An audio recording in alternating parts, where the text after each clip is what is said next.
नमस्कार दोस्तों, कैसे हो आप सभी लोग।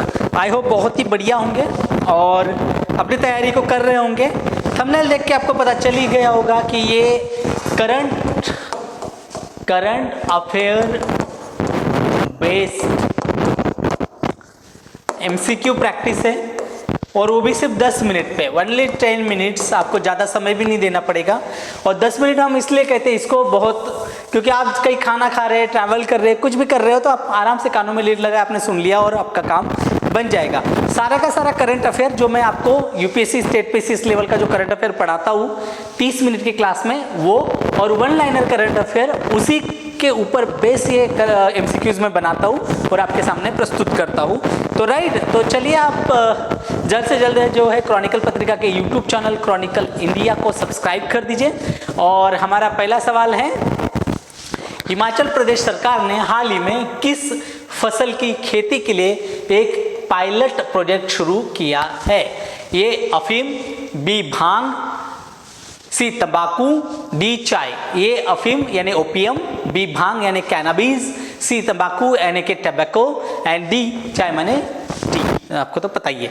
तो इसका एक पायलट प्रोजेक्ट है। किस चीज़ के लिए हिमाचल प्रदेश ने जो है इसको एक मुहिम शुरू कराई है? तो इसका सही आंसर है भांग यानी B. This is the right answer. B यानी भांग जो है इसकी खेती के लिए जो है हिमाचल प्रदेश सरकार ने पायलट प्रोजेक्ट चलाया है। राइट।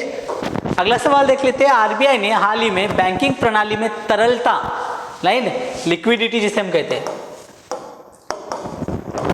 तरलता, उसे बढ़ाने के लिए कौन सा कदम उठाया है? राइट। कौन सा कदम उठाया? ये स्वैप प्रणाली, B open market operation, C variable rate repo या उसकी नीलामी, या डी उपरोक्त सभी। तो ये जो तरलता है, लिक्विडिटी बढ़ाने के लिए कौन सा कदम उठाया है? तो ए स्वैप नीलामी, ओपन मार्केट ऑपरेशन। देखिए इट्स वेरी इको का सवाल है और उसमें भी बैंकिंग सिस्टम का, राइट, बैंकिंग सिस्टम का सवाल है। बट दो चीजें आपको याद रखनी कि इस सवाल का अगर आपको जवाब नहीं आता है धीरे धीरे तो आप इसको मत अटेंड करिए, क्योंकि ऐसे सवाल आपको फंसाने के लिए दिए जाते हैं। इसका सही आंसर है ये तीनों, उपरोक्त सभी। स्वैप भी उसमें आएगा, ओपन मार्केट ऑपरेशन भी आएगा और वेरिएबल रेट रेपो की नीलामी भी आएगी। ये सारी चीजें यहाँ पर आने वाली है। एलएलएम यानी लर्निंग लैंग्वेज मॉड्यूलर का उपयोग किसके लिए किया जाता है? ये केवल भाषा अनुवाद के लिए यानी कि ट्रांसलेशन जिसे हम कहते हैं, translation, text generation, B text generation, भाषा अनुवाद और सारांशित करने के लिए, सी केवल डेटा विश्लेषण के लिए, डी केवल चित्रों को पहचानने के लिए। राइट। तो एलएलएम लैंग्वेज लर्निंग मोड है, ये मॉड्यूलर लर्निंग लैंग्वेज मॉडल या मॉड्यूलर।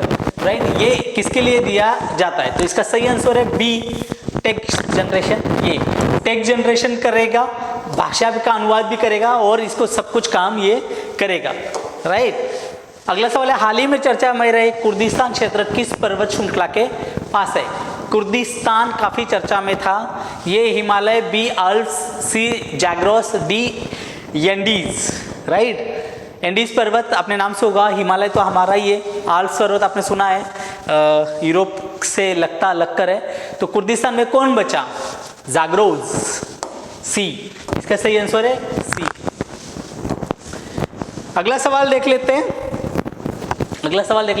हाल ही में चर्चा रहे मानव में होने वाले अफ्रीकी ट्रिपेनोसोमाइसिस बीमारी को किस नाम से जाना जाता है? मतलब ये जो बीमारी है ट्रिपेनोसोमाइसिस, ये बीमारी इन चार में से किस नामों से जानी जाती है? ये मलेरिया, बी नींद की बीमारी, सी डेंगू और डी चेचक। मलेरिया, नींद की बीमारी, डेंगू, चेचक। तो ये बी नींद की बीमारी के नाम से जाना जाता है। अगला सवाल देख लेते हैं। हाल ही में किस देश ने सबसे पहले कुष्ठ रोग को समाप्त करने का दावा किया है? कुष्ठ रोग, ए जॉर्डन, बी कांगो, सी नेपाल, डी जिम्बाब्वे। राइट। कुष्ठ रोग भारत में भी अभी भी है, एग्जिस्ट करता है बहुत ही। उसके लिए बाबा आमटे ये जो है बाबा आमटे महाराष्ट्र के, वैसे तो महात्मा गांधी भी ने भी बहुत काम किया है कुष्ठ रोग पर, महात्मा गांधी जी, राइट। पर बाबा आमटे जो है ये बहुत बड़े समाजसेवी है, कुष्ठ रोग पर इन्होंने बहुत बड़ा काम किया है। इनके बारे में आप कभी जानिएगा, आनंद वन इनका आश्रम का नाम था, और ये गांधी जी से ही इंस्पायर्ड होकर बाबा आमटे ने कुष्ठ रोगियों की सेवा करने के लिए आनंद वन की स्थापना की थी। और इनके बारे में अगर आपको पढ़ने को मिले तो बेसिकली इनकी सारी किताबें वैसे मराठी में अवेलेबल है, राइट। बट एनबीटी जो national book trust, right, NBT publication, national book trust जो है पब्लिकेशन, इन्होंने सारी किताबें, बहुत सारी किताबें जो हिंदी में ट्रांसलेशन करी है, लिखी भी है। तो आप बाबा आमटे जी के बारे में ज़रूर पढ़िएगा। ये जॉर्डन इसका सही आंसर है। जॉर्डन ये देश है जिन्होंने कुष्ठ रोग समाप्त होने की घोषणा करी है, राइट। हाल ही में चर्चा में रहे तीस्ता पुल विकास किस राज्य को, मतलब किस राज्य को जोड़ेगा, किन दो राज्यों को जोड़ेगा? ये पश्चिम बंगाल और असम, बी पश्चिम बंगाल और नागालैंड, सी पश्चिम बंगाल और मणिपुर, डी पश्चिम बंगाल और सिक्किम। ये तीस्ता पुल, देखिए ये तीस्ता नदी भी है, आप जान रहे हो तो आपको ये पता होना चाहिए। बंगाल, बांग्लादेश का भी एंगल है, ये सारी चीज़ें आपको पता होनी चाहिए, राइट। तो तीस्ता जो है ये पश्चिम बंगाल और सिक्किम, यानी डी ये सही आंसर है। तो डी इसका सही आंसर हो जाएगा, राइट। अगला सवाल देख लेते हैं। अगला सवाल है आपका, भारतीय अंतरिक्ष यात्री का, उस भारतीय अंतरिक्ष यात्री का नाम क्या है जो एक्सिओम मिशन 4 पर जाएगा? एक्सिओम मिशन जो है ये प्राइवेट स्पेस, आप जान रहे हैं ये कितना बड़ा मिशन है और एक यात्रा है। ए शुभांशु शुक्ला, बी शुभम गुप्ता, सी शुभम शर्मा, डी शुभम ओझा।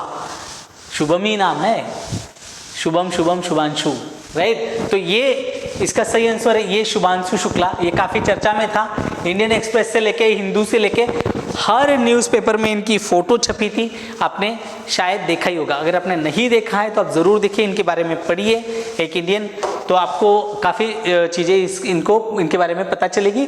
और एग्ज़ाम में आने वाले समय में, एग्ज़ाम में भी ये शायद पूछा जाएगा। हाल ही में चर्चा में रहे भारत रणभूमि दर्शन में कितने स्थलों को शामिल किया गया है? ये 51, बी 77, सी 91, डी 70। तो ये इसका सही आंसर है बी 77, राइट। भारत रणभूमि दर्शन। गति शक्ति योजना में कौन कौन शामिल है? केंद्र, राज्य, अंतर्राष्ट्रीय संस्था, बी केवल राज्य सरकार, सी केवल केंद्र सरकार, डी केंद्र सरकार और राज्य सरकार। देखो ये बड़ा आसान सवाल है। एक तो गति शक्ति योजना है, इसके बारे में आपको पता होना चाहिए। असल में तो नाम से पता नहीं चल रहा है गति शक्ति कि क्या होगा क्या नहीं होगा, तो कंफ्यूजन होने का चांसेस काफ़ी रहेगा आपको। फिर भी इसका जो सही आंसर है ये केंद्र और राज्य मिलकर इस योजना को चला रहे हैं। अंतर्राष्ट्रीय संस्थान का कोई लेना देना नहीं, किसी राज्य की होती तो शायद इतना सेंट्रिक नहीं बनता, पर ये कॉमन योजना है, इसीलिए इस पर सवाल बना है। तो देखिए रैपिड हमारे सवाल हो गए एमसीक्यू बेस, जो हमने करंट अफेयर बेस किया था, और आपको जो है ये पसंद भी आए होंगे, मज़ा भी आया होगा और नॉलेज भी मिल जाएगा। और ये it is not only knowledge but ये टॉपिक्स भी आपको रिवाइज करता है। टॉपिक्स मान लो मेरे से भी कुछ छूट गए, मान लो कोई टॉपिक, तो आप उसको रीड कर सकते हो, आप रीड कर सकते हो, आपका ये रिवीजन हो सकता है, आपका ये रिवीजन हो सकता है, क्योंकि मैं जो अपने क्लास में पढ़ाता हूँ उसके अलावा भी आप चीज़ें देख सकते हो। जैसे एग्जीकॉम 4 मैंने नहीं पढ़ाया अभी तक आपको, बट शुभांशु शुक्ला जो है काफ़ी चर्चा में है, तो आपको याद हो जाएगा। हाँ, और अपार्ट फ्रॉम दैट जो मैं अदर ऑप्शंस भी देता हूँ, तो वो भी ऐसा कोई नहीं है कि आपका कोई काम का नहीं, उस ऑप्शन से रिलेटेड भी आप चीज़ें कर सकते हो।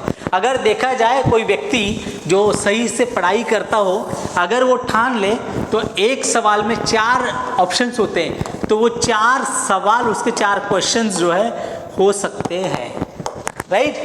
तो चलिए आप सभी लोग जो है क्रॉनिकल इंडिया यूट्यूब चैनल को सब्सक्राइब कर लीजिए, क्लासेस को लाइक और शेयर करिए, अपने दोस्तों को भी बताइए, और जो भी आपके ओपिनियन है हमारे पढ़ाने के बारे में, कंटेंट के बारे में, क्लास आपको अच्छी लगी, बुरी लगी, जो भी लगेगी, प्लीज़ आप जो है कमेंट करके हमें ज़रूर बताइए।